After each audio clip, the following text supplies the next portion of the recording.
All right, Berkeley, California is known as the birthplace of the free speech movement, but this morning the city is in a new battle over what it can say about cell phones and your cancer risk.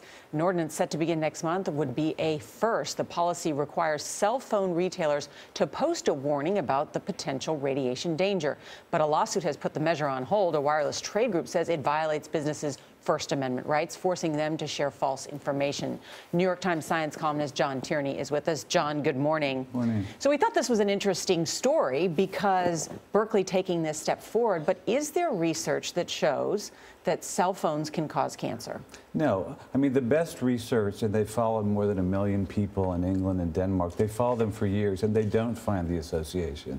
And there hasn't, probably the best research is that since cell phones were introduced, there has not been an increase in brain cancer. I mean, and that's really pretty definitive evidence that it doesn't cause it. So this ordinance is probably going to hurt people more than it helps them. So, I mean, the National Cancer Institute has said more research is needed. Is the thought here that it's too early to tell, or that the research is actually definitive at this point? Well, you can always research something, but at this point, it's been studied so much that I think it's not something that the ordinary person needs to worry about. I mean, I'm happy to carry my cell phone in my pocket. I don't worry about it at all.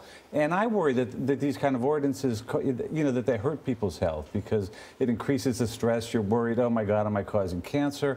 And it also gives people an excuse. When you overload them with warnings, they stop paying attention to the real ones. You know, so you get smokers who say, well, everything causes cancer, so I may as well enjoy my cigarette. And this kind of ordinance just gives them one more excuse. Right. For so long, we've heard it's all about the radiation. It's the radiation these phones are emitting, and that could possibly be the link. Anything else that has high levels of radiation that we also should be aware of? Well, X-rays are something there, but I mean, the common household products like baby monitors and things like that, they've also been shown not to, that their radiation is not something to worry about, really.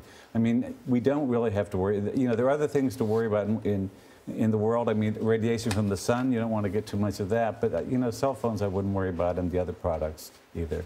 This is just sort of, Berkeley is obviously one city in a big country, but Berkeley's actually been out front in this kind of stuff before, hasn't it? Right, and the danger is that Cambridge and New York City will then see, well, you know, we have to show our progressive credentials, and we have to do this too, and so let's alarm our people unnecessarily, you know.